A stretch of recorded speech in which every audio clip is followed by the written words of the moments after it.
Halo teman-teman developer, di video sebelumnya kita sudah selesai membuat error handler dan sekarang kita akan coba lanjutkan dengan membuat modul utility yang mana isinya itu berupa fungsi yang akan kita gunakan di beberapa router nantinya. Teman-teman perlu install crate baru ya, itu namanya Argon 2 begitu, yang mana ini tuh dipakai untuk membuat hash password begitu.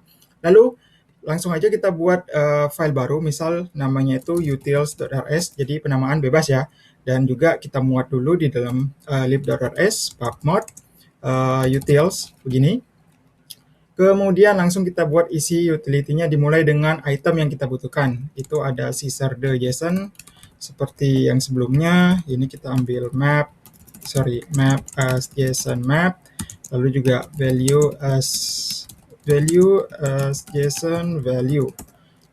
Kemudian article webnya kita butuh HTTP response, kemudian juga use validator, validation errors, kemudian use si argonnya.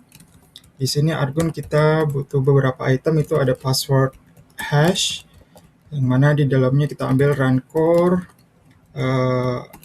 0s rng. Ini 0 apa huruf O gede ya? Saya nggak begitu, kayaknya huruf ini deh, O. Oke, lanjut. Password hasher salt string, kemudian juga si argon 2-nya. Lalu kita di sini tambah create error dengan alias up error begini. Ya, jadi di sini untuk argon 2 yang pasti kita butuhkan untuk apa ya? Melakukan proses hashing terhadap inputan password yang akan disimpan di dalam tabel begitu. Jadi nanti di dalam tabel itu sudah disimpan bentuknya itu yang udah dihash begitu loh. Juga kita pakai di sini error modul yang kita buat ya, yang sebelumnya itu. Oke, selanjutnya kita akan langsung buat fungsi untuk mengubah validation error ke custom JSON response. Jadi mungkin misalnya kita kasih nama di sini fungsinya, oh ya ini public ya, fungsinya public karena kan kita mau pakai di luar file ini gitu ya. Public fn misalnya itu validation errors response. Ini response. Oke, di sini http response. Baik, untuk parameternya namanya apa ya? Validation errors begini. Kemudian dia adalah validation errors. Untuk bodinya ini kita buat variabel mutable variable clean errors misalnya, kemudian JSON map new, lalu for field errors, kemudian invalidation errors ya, field errors, kemudian kita iter di sini, kita buat lagi variabel yang mutable clean field errors misalnya. Kemudian dia adalah vektor biasa. Lalu kita looping lagi di sini field error-nya, dan kita iter juga. Di sini kita buat variabel namanya mungkin clean error. Jadi error yang apa ya, variabel yang tempat tampungan terakhir lah begitu misalnya. Kemudian di sini ser.json, si JSON makronya kita ambil di sini. Oh, ini titik komanya. Code, kemudian error.code, lalu juga kita ambil sini message dari error message ya, seperti ini. Kemudian clean field errors kita push dengan clean errornya. Nah begini, dan di sini di bawahnya clean clean errors yang di atas. Kemudian kita insert dengan field to string. Ya, ada field to string, kemudian JSON value kita ambil yang di atas ini yang array. Di sini kita ambil clean field errors. Oke, begini. Dan terakhir tinggal kita itu buat JSON response dengan validation errornya, isinya itu gitu. Jadi misal di sini error response misalnya, kemudian serta JSON di sini kita ambil error, ini adalah error misalnya validation failed untuk pesannya.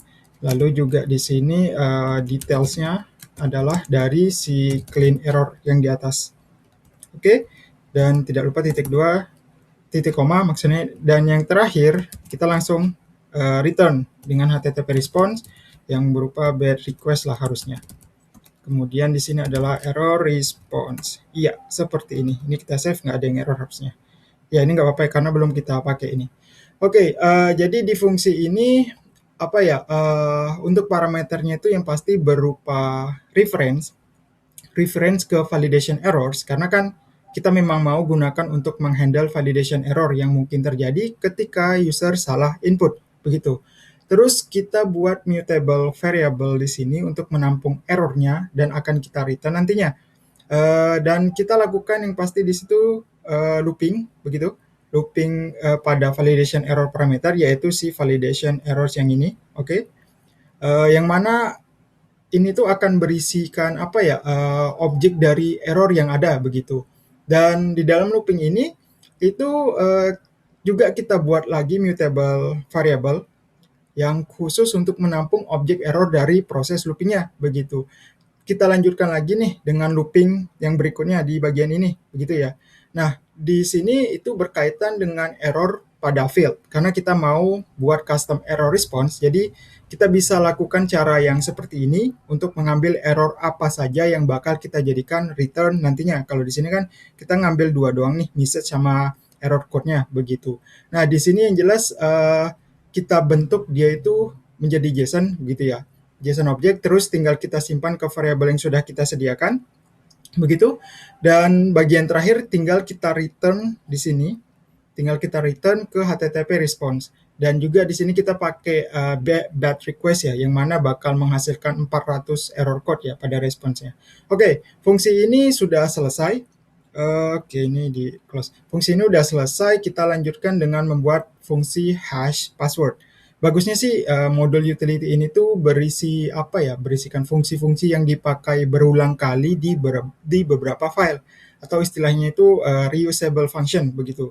Untuk kasus fungsi hash password ini kan cuma dipakai sekali dan di satu tempat aja pastinya, begitu ya, yaitu ketika proses buat password. Jadi harusnya dibuat di tempat yang butuh aja gitu ya harusnya, tapi nggak apa-apa. Di contoh ini, di contoh aplikasi kita ini, kita buat di file ini aja. Oke, baik, langsung aja kita buat. Oke, di bawah sini public fn, misal namanya hash underscore password. Sorry, ini password. Kemudian returnnya adalah result dari string dan juga up error. Iya. Untuk parameternya tidak lupa password, dia adalah di sini U8. Oke. Kemudian di dalam body functionnya ini abaikan aja ya, ini kok dia ini muncul terus. Let salt string, kemudian kita generate, kita ambil si mutable 0, mana tadi, bukan O, berarti 0 ya, enggak ding, harusnya ya ini huruf O gede ternyata. Kemudian kita buat let argon 2, kemudian argon 2 di sini kita pakai default parameter, kemudian let password hash. Misalnya di sini kita ambil argon 2, kemudian kita indent dengan hash password. Di sini ambil si password dan si saltnya tentunya. Kemudian kita map error juga di sini.